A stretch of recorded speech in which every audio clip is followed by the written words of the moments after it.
Good morning বন্ধুরা, সকালে সবাইকে আশা করছি সবাই ভালো আছেন। দেখুন তো অনেকে অনেক রেসিপি ট্রাই করেছেন, তো নিরামিষ দিনে যারা নিরামিষ খায় তারা এরকম একটু চচ্চড়ি খেয়ে দেখবেন, মুখের রুচিও আসবে, বেশ ভালো লাগবে। একটু সেকালে হলেও খেতে কিন্তু দুর্দান্ত। তো এখানে রাখা আছে কাঁঠালের বীজ, আলু, এটা হচ্ছে কচু যেটাকে ছোলা কচু বলি সেটা, আর এটা হচ্ছে ছোট করে পটল, আর পুরোটাই কেটেছে মা, আর মা খুব সুন্দর চচ্চড়ি কাটে। তো দেখতেই পাচ্ছেন কতটা খুব সুন্দর হয়েছে, আর মার বানানো হয়ে গেছে, বানানোটা শেয়ার করতে পারিনি। তো আমি ভাতটা করছিলাম, তো চলুন এখন গ্যাসের কাছে গিয়ে আগে চচ্চড়িটাকে বসিয়ে দিয়ে নিই, তারপর দেখাচ্ছি এটা কি করে আরও স্বাদটা দ্বিগুণ বেড়ে যাবে। তো সঙ্গে থাকুন, পুরো ভিডিওটা দেখতে থাকুন, কেউ স্কিপ করবেন না। হ্যাঁ, তো বন্ধুরা এত সুন্দর করে এটাকে তরকারি বা চচ্চড়ি দুটো অপশনের মধ্যে যেটা খুশি সেটাই বলতে পারো। তো এরকম এত সুন্দর কারা বানাতে পারো অবশ্যই আমাকে কমেন্ট করে জানাবে।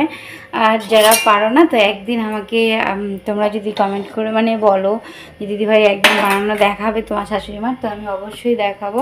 তো মা খুব সুন্দর করে চচ্চড়িটাকে বানায়, তরকারিটাকে, তো বেশ ভালো লাগে। তো আমি কথা বলতে বলতে গ্যাসটাও জ্বালিয়ে দিয়েছি, কড়াইটাও মধ্যেও তেল দিয়েছি, আর তেলটা গরম হয়ে গেলে ফোড়ন দেবো।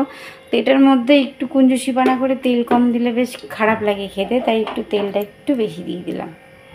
তো মাছ ছাড়াও চচ্চড়িটা যে এতটাই দুর্দান্ত টেস্টি লাগে সেটা না খেলে বুঝতেই পারবে না। তো লঙ্কার পরিমাণটা অবশ্যই একটু কম বেশ করে দেবে। তো কাঁচা লঙ্কার সঙ্গে যদি কালো জিরে কেউ পাঁচফোড়ন পছন্দ না করো, তো এর মধ্যে একটু কালো জিরেও দিতে পারো। তো আমি পাঁচফোড়নের সেন্টটাই আমার নিরামিষ যেহেতু তো খুব পছন্দ। মাছ ছাড়াও ছোটো মাছ ছাড়াও যে চচ্চড়িটা এত টেস্টি হয় এটা না খেলে বিশ্বাসই হবে না। একটু ঠাকুমা দিদিমার আমলের মতন, খুব সুস্বাদু আর কি। তো পাঁচফোড়নটা কথা বলতে বলতে দিয়ে দিলাম। আর এখানে যে আমি বেগুন রেখেছি, বীজ রেখেছি, আলু রেখেছি, এগুলো আমি সব একসঙ্গেই ঢেলে দেবো। একসঙ্গে ঢেলে দেবো কি হাতেই করে নিয়ে ঢেলে দেবো, একটু পাঁচফোড়নটা লাল হয়ে এলে তারপরে। তো আমি তুলে নিচ্ছি, এখন দিয়ে দেবো সব সবজিগুলো।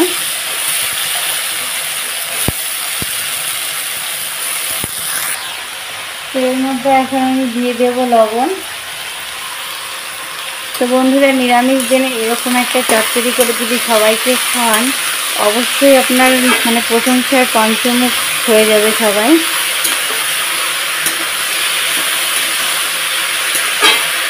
এটাকে আমি ভালোভাবে নাড়াচাড়া করে নিচ্ছি দেখুন সুন্দর করে।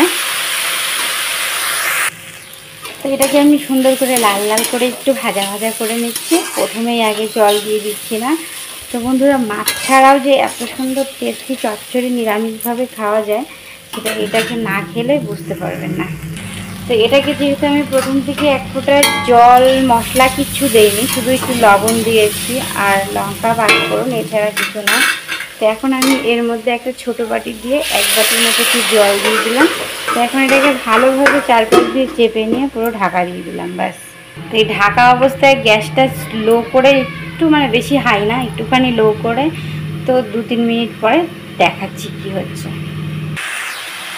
তো আমি ঢাকাটাকে খুলে নিয়েছি, সেটা দেখানো হলো না। তো যাই হোক এক্ষুনি খুললাম জাস্ট। তো এই যে নাড়ার পরে এরকম জলটা শুকিয়ে গেছে আর এরকম সুন্দর হচ্ছে। তো এর মধ্যে এখন আমি দিয়ে দেবো হলুদ গুঁড়ো।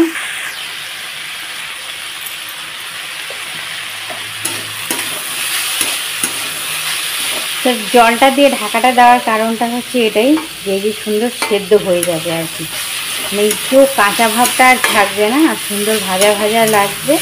আর গরম ভাতে, ঝরঝরে ভাতে কিন্তু খেতে বেশ লাগে।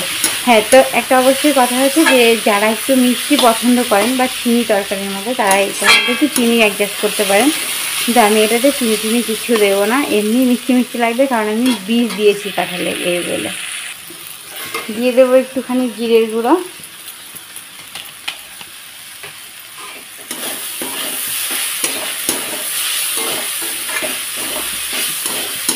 মশলার মধ্যে এটা একটু না দিলেই নয়, তাই দিলাম।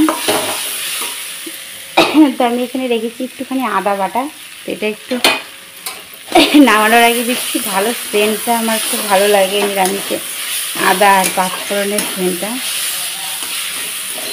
সেটা দিয়ে ভালোভাবে একটু নাড়াচাড়া করে নেব। তো বন্ধুরা দেখতে পাচ্ছ এটা কিন্তু আমার পুরো একদম রেডি, এখন নামিয়ে নেব। তো দেখাচ্ছি কতটা ঝরঝরে হয়েছে, এই দেখুন।